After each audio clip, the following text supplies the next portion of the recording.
ಇನ್ನು ರಾಜ್ಯದಲ್ಲಿ ಕೋವಿಡ್ ಸಾವು ಔಷಧ ಖರೀದಿ ಅಕ್ರಮಗಳ ವರದಿ ಸಲ್ಲಿಕೆ ವಿಚಾರವಾಗಿ ಇದೀಗ ಸರ್ಕಾರಕ್ಕೆ ಅಂತಿಮ ವರದಿಯನ್ನ ಸಲ್ಲಿಸಲಾಗಿದೆ. ನ್ಯಾಯಾಧೀಶ ಮೈಕಲ್ ಡಿ ಕುನ್ಹಾ ಆಯೋಗದಲ್ಲಿ ಇದೀಗ ರಾಜ್ಯದಲ್ಲಿ ಕೋವಿಡ್ ಸಾವು ಜೊತೆಗೆ ಸರ್ಕಾರಕ್ಕೆ ಅಂತಿಮ ವರದಿಯನ್ನ ಸಲ್ಲಿಸಿದೆ. ಸಿಎಂ ಸಿದ್ದರಾಮಯ್ಯ ಮುಖ್ಯ ಕಾರ್ಯದರ್ಶಿ ಶಾಲಿನಿ ರಜನೀಶ್ಗೂ ಕೂಡ ತಲುಪಿಸಲಾಗಿದೆ. ಹಿಂದಿನ ಬಿಜೆಪಿ ಸರ್ಕಾರ ಅವಧಿಯಲ್ಲಿ ನಡೆದಿದೆ ಅಂತ ಹೇಳಲಾಗ್ತಾ ಇದೆ. ಇನ್ನು ಕೋವಿಡ್ ಸೋಂಕಿನಿಂದ ಆಗಿರುವಂತಹ ಸಾವುಗಳ ಕುರಿತು ತನಿಖಾ ವರದಿ ನಡೀತಾ ಇದೆ. ಬೆಂಗಳೂರು ನಗರ ಮತ್ತು ಬೆಳಗಾವಿ ಜಿಲ್ಲೆಗಳಲ್ಲಿ ಔಷಧಗಳೇನಿದೆ ಅದನ್ನೆಲ್ಲ ಕೂಡ ಟೆಸ್ಟ್ ಮಾಡಲಾಗ್ತಾ ಇದೆ. ಇನ್ನು ಕೋವಿಡ್ ಸಲಕರಣೆಗಳ ಖರೀದಿಯಲ್ಲಿ ಅಕ್ರಮ ನಡೆದಿದೆ ಅನ್ನೋದು ತಿಳಿದು ಬರ್ತಾ ಇದೆ. ಬೆಂಗಳೂರು ನಗರಕ್ಕೆ ಇದೀಗ 63.8 ಕೋಟಿ ಇನ್ನ 106 ಕೋಟಿ ರೂಪಾಯಿ ಮೌಲ್ಯದ ಖರೀದಿ ಆಗಿದೆ ಅಂತ ತನಿಖೆ ವೇಳೆ ತಿಳಿದು ಬಂದಿದೆ. ಆಯೋಗವು ವರದಿಗಳನ್ನ ಸಾರ್ವಜನಿಕವಾಗಿ ಬಿಡುಗಡೆ ಮಾಡಿಲ್ಲ. ಇನ್ನು ಸರ್ಕಾರಕ್ಕೆ ಅಂತಿಮ ವರದಿ ಬಂದು ಸಲ್ಲಿದೆ. ನ್ಯಾಯಾಧೀಶರಾದಂತಹ ಮೈಕಲ್ ಡಿ ಕುನ್ಹಾ ಆಯೋಗದಲ್ಲಿ ಇದೀಗ ಸಿಎಂ ಸಿದ್ದರಾಮಯ್ಯ ಮುಖ್ಯ ಕಾರ್ಯದರ್ಶಿ ಶಾಲಿನಿ ರಜನೀಶ್ ಅವರಿಗೆ ವರದಿ ಕೂಡ ಸಲ್ಲಿಸಲಾಗಿದೆ. ಹಿಂದಿನ ಬಿಜೆಪಿ ಅವಧಿಯಲ್ಲಿ ನಡೆದಿದೆ ಅಂತ ಹೇಳಲಾಗ್ತಾ ಇದೆ ಈ ಅಕ್ರಮಗಳು. ಆದರೆ ಕೋವಿಡ್ ಸೋಂಕಿನಿಂದ ಆಗಿರುವಂತಹ ಈ ಅಕ್ರಮಗಳು ಮತ್ತೆ ಸಾವುಗಳ ಕುರಿತು ತನಿಖಾ ವರದಿ ಇದೀಗ ಮತ್ತಷ್ಟು ಚುರುಕುಗೊಳಿಸ್ತಾ ಇದೆ. ಇನ್ನು ಬೆಂಗಳೂರು ನಗರ ಮತ್ತು ಬೆಳಗಾವಿ ಜಿಲ್ಲೆಗಳಲ್ಲಿ ಔಷಧಗಳು ಮತ್ತು ಕೋವಿಡ್ ಸಲಕರಣೆಗಳು ಏನಿದ್ವು ಅದನ್ನ ಅಕ್ರಮವಾಗಿ ಖರೀದಿಸಿದ್ದಾರೆ ಅನ್ನೋ ಆರೋಪಗಳು ಕೇಳಿ ಬರ್ತಾ ಇದೆ. ಬೆಂಗಳೂರು ನಗರಕ್ಕೆ ಕೋಟಿ ರೂಪಾಯಿ ಸೇರಿದಂತೆ ಇದೀಗ 108 ಕೋಟಿ ರೂಪಾಯಿ ಮೌಲ್ಯಕ್ಕೆ ಖರೀದಿ ತನಿಖಾ ತಂಡ ಇದೀಗ ವರದಿಯನ್ನ ಸಲ್ಲಿಸಿದೆ. ಇಷ್ಟೆಲ್ಲ ಖರೀದಿ ಆಗಿದೆ ಅಂತ. ಇನ್ನು ಆಯೋಗವು ವರದಿಗಳನ್ನ ಸಾರ್ವಜನಿಕವಾಗಿ ಬಿಡುಗಡೆ ಮಾಡಿಲ್ಲ. ಆದ್ರೆ ಸಾರ್ವಜನಿಕ ಹಿತಾಸಕ್ತಿಗಾಗಿ ವರದಿಯನ್ನ ಬಹಿರಂಗಪಡಿಸುವಂತೆ ಇದೀಗ ಸಲಹೆಯನ್ನು ಕೂಡ ಕೊಟ್ಟಿದ್ದಾರೆ. ರಾಜ್ಯ ಸರ್ಕಾರಕ್ಕೆ ಸಲಹೆ ನೀಡಿರ್ತಾ ಇದ್ದಾರೆ ನಿವೃತ್ತ ನ್ಯಾಯಾಧೀಶರಾದಂತಹ ಮೈಕಲ್. ರಾಜ್ಯದಲ್ಲಿ ಕೋವಿಡ್ ಸಾವು ಔಷಧಿ ಖರೀದಿ ಅಕ್ರಮಗಳು ನಡೀತಾ ಇದೆ. ಅದು ಕೂಡ ಹಿಂದೆ ಇರುವಂತಹ ಅಂದ್ರೆ ಹಿಂದಿನ ಆಡಳಿತ ಏನಿತ್ತು ಬಿಜೆಪಿ ಆ ಟೈಮ್ನಲ್ಲಿ ಆಗಿರೋದು ಅನ್ನೋ ಒಂದು ಹೇಳಿಕೆಗಳನ್ನ ಕೊಟ್ಟಿದ್ದಾರೆ. ಜೊತೆಗೆ ತನಿಖೆ ಕೂಡ ನಡೀತಾ ಇದೆ. ಅಂತಿಮವಾಗಿ ಸರ್ಕಾರಕ್ಕೆ ಇದೀಗ ವರದಿಯನ್ನು ಕೂಡ ಸಲ್ಲಿಸಲಾಗಿದೆ. ನ್ಯಾಯಮೂರ್ತಿ ಮೈಕಲ್ ಡಿ ಕುನ್ಹಾ ಅವರು ಇವರ ಆಯೋಗದಲ್ಲಿ ಇದೀಗ ಸಿಎಂ ಸಿದ್ದರಾಮಯ್ಯ ಅವ್ರಿಗೆ ಹಾಗೆ ಮುಖ್ಯ ಕಾರ್ಯದರ್ಶಿ ಆಗಿರುವಂತಹ ಶಾಲಿನಿ ರಜನೀಶ್ ಅವ್ರಿಗೆ ವರದಿಯನ್ನ ಸಲ್ಲಿಕೆ ಮಾಡಿದ್ದಾರೆ. ಆದರೆ ಸಾರ್ವಜನಿಕ ಹಿತಾಸಕ್ತಿಯಾಗಿ ಈ ಒಂದು ಏನು ಬಹಿರಂಗವಾಗಿ ವರದಿಯನ್ನ ಕೊಡಬೇಕಾಗಿದೆ.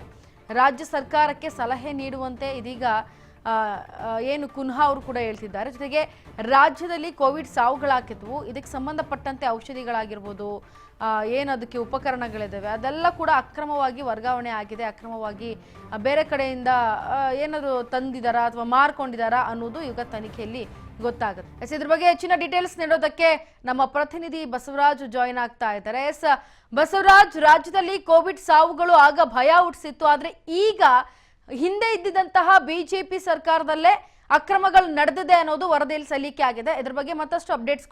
ಹಿಂದೆ ಬಿಜೆಪಿ ಸರ್ಕಾರ ಇರುವಂತ ಸಂದರ್ಭದಲ್ಲಿ ಕೋವಿಡ್ ನ ಒಂದು ಸಲಕರಣೆ ಖರೀದಿ ಮಾಡುವಂತದ್ರಲ್ಲಿ ಮತ್ತೆ ಒಂದಿಷ್ಟು ಔಷಧಿಗಳನ್ನು ಕೂಡ ತೆಗೆದುಕೊಂಡು ಬರುವಂತಹ ನಿಟ್ಟಿನಲ್ಲಿ ಸಹಿತ ಅಕ್ರಮ ಆಗಿದೆ ಎಂದು ಆರೋಪಿಸಿ ಅದನ್ನ ನ್ಯಾಯಮೂರ್ತಿ ಮೈಕಲ್ ಡಿ ಕುನ್ಹಾ ಅವರ ನೇತೃತ್ವದಲ್ಲಿ ಕೂಡ ತನಿಖೆಗೆ ಆಯೋಗವನ್ನು ಕೂಡ ರಚನೆ ಮಾಡಿದ್ರು.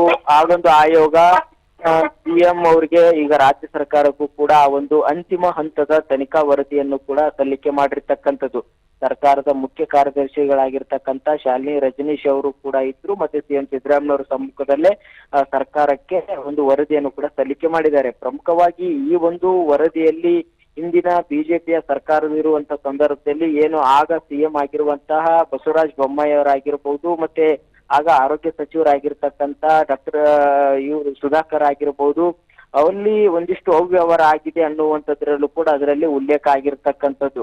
ಆ ಒಂದು ಉಲ್ಲೇಖ ಆಗಿರ್ತಕ್ಕ ಸುಮಾರು ಬೆಂಗಳೂರು ನಗರ ಮತ್ತು ಬೆಂಗಳೂರು ಗ್ರಾಮಾಂತರ ಸೇರಿದಂತೆ 106 ಕೋಟಿ ರೂಪಾಯಿ ಮೌಲ್ಯದ ಅಕ್ರಮವಾಗಿ ಒಂದ್ ಕಡೆ ಅಲ್ಲಿ ಭ್ರಷ್ಟಾಚಾರ ನಡೆದಿದೆ, ಅಕ್ರಮ ವ್ಯವಹಾರ ಆಗಿದೆ ಅನ್ನುವಂಥದ್ದನ್ನು ಕೂಡ ಇಲ್ಲಿ ಆರೋಪಿಸಲಾಗಿದೆ. ಈ ಒಂದು ವರದಿಯಲ್ಲಿ ಪ್ರಮುಖವಾಗಿ ಒಂದು ಕೋವಿಡ್ ಕಿಟ್ಗೆ ಒಂದ್ ಕಡೆ ಆ ಕೋವಿಡ್ ಕಿಟ್ ಅನ್ನ ಖರೀದಿ ಮಾಡುವಂತ ನಿಟ್ಟಿನಲ್ಲಿ ಕೂಡ ಹೆಚ್ಚಿನ ದರದಲ್ಲಿ ವಿದೇಶದಿಂದ ತೆಗೆದುಕೊಳ್ಳಲಾಗಿದೆ ಅನ್ನುವಂಥದ್ದು ಕೂಡ ಅದರಲ್ಲಿ ಉಲ್ಲೇಖ ಆಗಿರ್ತಕ್ಕಂಥದ್ದು. ಮತ್ತೆ ಅನೇಕ ಇಲ್ಲಿ ಬೆಂಗಳೂರಿನಲ್ಲಿ ಕೂಡ ಬಿಬಿಎಂಪಿಯ ವ್ಯಾಪ್ತಿಯಲ್ಲಿ ಕೂಡ ಅನೇಕ ಕೋಟಿ ಕೋಟಿ ಹಣವು ಕೂಡ ಇಲ್ಲಿ ಭ್ರಷ್ಟಾಚಾರ ಆಗಿದೆ ಅನ್ನುವಂಥದ್ದರಲ್ಲೂ ಕೂಡ ಅದರಲ್ಲಿ ಉಲ್ಲೇಖ ಆಗಿರ್ತಕ್ಕಂಥದ್ದು.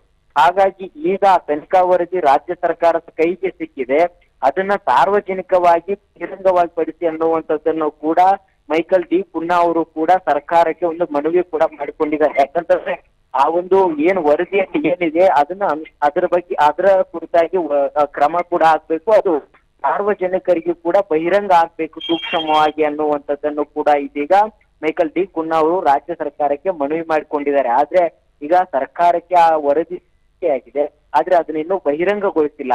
ಅದರಲ್ಲಿ ಏನಿದೆ, ಅದರಲ್ಲಿ ಇರ್ತಕ್ಕಂಥ ಮಾಹಿತಿ, ಅದರಿಂದ ಯಾರಿಗ್ ಕಂಟಕ ಅನ್ನುವಂಥದ್ದು ಕೂಡ ಸಾಕಷ್ಟು ಕುತೂಹಲಕ್ಕೆ ಎಡೆ ಮಾಡಿ ಕೊಡ್ತಾ ಇದೆ.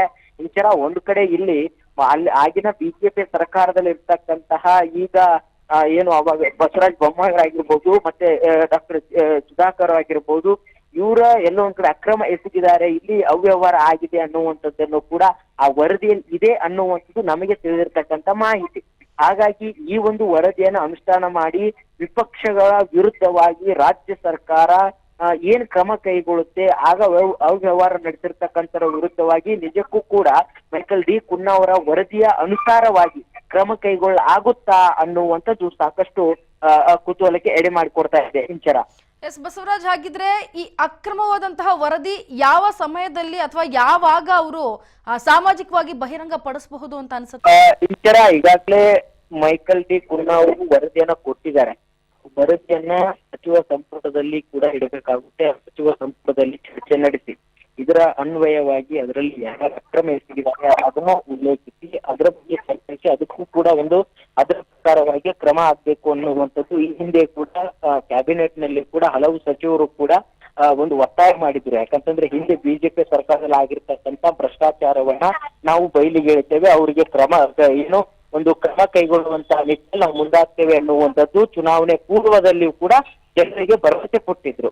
ಅದೇ ರೀತಿಯಾಗಿ ಇದೀಗ ಸರ್ಕಾರವು ಕೂಡ ಬಂದಿದೆ. ಈಗ ಮೈಕಲ್ ಡಿ ಕುನ್ನಾ ಅವರು ವರದಿ ಕೂಡ ಕೊಟ್ಟಿದ್ದಾರೆ, ಅದನ್ನ ಕ್ರಮ ಆಗ್ಲೇಬೇಕು ಅನ್ನುವಂಥದ್ದು ಅವರ ಕ್ಯಾಬಿನೆಟ್ ನಲ್ಲಿ ಇರ್ತಕ್ಕಂಥ ಹಲವು ಸಚಿವರು ಕೂಡ ಒತ್ತಾಯ ಇದೆ.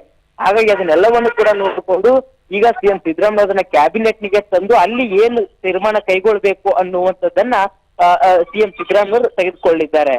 ಇಂಚರ